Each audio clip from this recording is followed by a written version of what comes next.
दोस्तों, जीवन में कर्मों की मार से कोई बच नहीं पाया। यदि आपके जीवन में भी दुखों ने आपको घेरा हुआ है तो सिर्फ 2-3 मिनट लगेंगे। इस कहानी को बड़े ध्यान से सुन लीजिएगा और समझ लीजिएगा, फिर आपको समझ में आएगा कि इस जीवन का मूल्य क्या है। बेईमानी का पैसा शरीर के एक एक अंग को फाड़ कर निकलता है। आज की कहानी एक सच्ची घटना पर आधारित है। रमेश चंद्र जो पंजाब के खन्ना नामक शहर में एक मेडिकल स्टोर चलाते थे, उन्होंने अपने जीवन का एक पृष्ठ खोलकर सुनाया जो दर्शकों की आंखें भी खोल सकता है और शायद उस पाप से जिसमें वह भागीदार बना उससे भी बचा जा सकता है। रमेश चंद्र का मेडिकल स्टोर जो कि अपने स्थान के कारण काफी पुराना और अच्छी स्थिति में था, लेकिन जैसे ही कहा जाता है कि धन एक व्यक्ति के दिमाग को भ्रष्ट कर देता है और यही बात रमेश चंद्र जी के साथ भी घटित हुई। रमेश जी बताते हैं कि मेरा मेडिकल स्टोर बहुत अच्छी तरह से चलता था और मेरी आर्थिक स्थिति भी बहुत अच्छी थी। अपनी कमाई से मैंने जमीन और कुछ प्लॉट खरीदे और अपनी मेडिकल स्टोर के साथ एक क्लिनिकल लेबोरेटरी भी खोल ली। लेकिन मैं यहाँ झूठ नहीं बोलूंगा, मैं एक बहुत ही लालची किस्म का आदमी था, क्योंकि मेडिकल फील्ड में दोगुनी नहीं बल्कि कई गुना कमाई होती है। शायद ज्यादातर लोग इस बारे में नहीं जानते होंगे कि मेडिकल प्रोफेशन में 10 रुपए में आने वाली दवा आराम से 70-80 रुपए में बिक जाती है। लेकिन अगर कोई मुझसे कभी 2 रुपए भी कम करने को कहता तो मैं ग्राहक को मना कर देता। खैर, मैं हर किसी के बारे में बात नहीं कर रहा हूं, सिर्फ अपनी बात कर रहा हूं। और यहाँ इस कहानी में भी हम किसी और को दोष नहीं दे रहे हैं, बस एक कहानी के माध्यम से आपको समझाना चाह रहे हैं।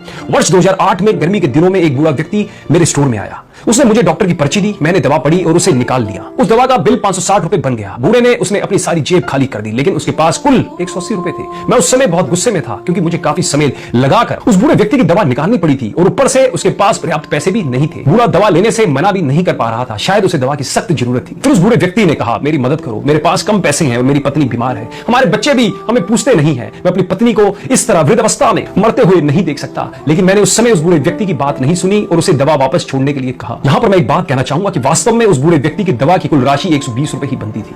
अगर मैंने उससे 150 रुपए भी लिए होते तो भी मुझे 30 रुपए का मुनाफा ही होता। लेकिन मेरे लालच ने उस बूढ़े लाचार व्यक्ति को भी नहीं छोड़ा। फिर मेरी दुकान पर खड़े एक दूसरे ग्राहक ने अपनी जेब से पैसे निकाले और उस बूढ़े आदमी के लिए दवा खरीदी, लेकिन इसका भी मुझ पर कोई असर नहीं हुआ। मैंने पैसे लिए और बूढ़े को दवाई दे दी। समय बीतता गया और वर्ष 2009 आ गया। मेरे इकलौते बेटे का ब्रेन ट्यूमर हो गया।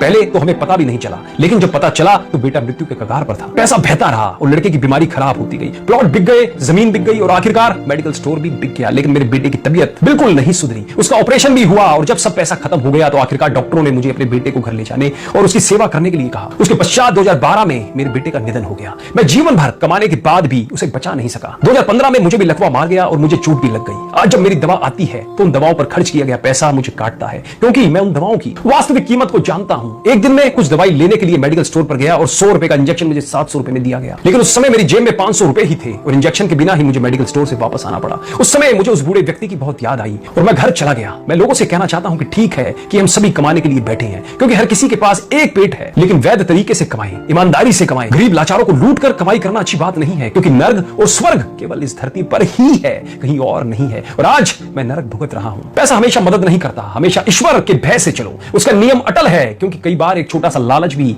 हमें बहुत बड़े दुख में धकेल सकता है। जीवन शतरंज के खेल की तरह है और यह खेल आप ईश्वर के साथ खेल रहे हैं। आपकी हर चाल के बाद अगली चाल ईश्वर चलता है। तो एक बार सदैव चिंतन करें, जैसी करनी वैसा ही भरनी, जैसी करनी वैसा फल। आज नहीं तो निश्चित कल हम बदलेंगे, युग बदलेगा। कहानी अच्छी लगी हो तो अपने फेसबुक वॉल पर, अपने व्हाट्सएप ग्रुप में सभी दोस्तों रिश्तेदारों में इस वीडियो को ज्यादा से ज्यादा शेयर करो, जिनसे आज के समय जो लोग दूसरों की मजबूरियों का फायदा उठा रखे हैं उनकी मानसिक स्थिति के अंदर परिवर्तन आ सके और वो भी कुछ अच्छा काम कर सके। कहानी अच्छी लगी हो तो कमेंट भी जरूर कीजिएगा। धन्यवाद।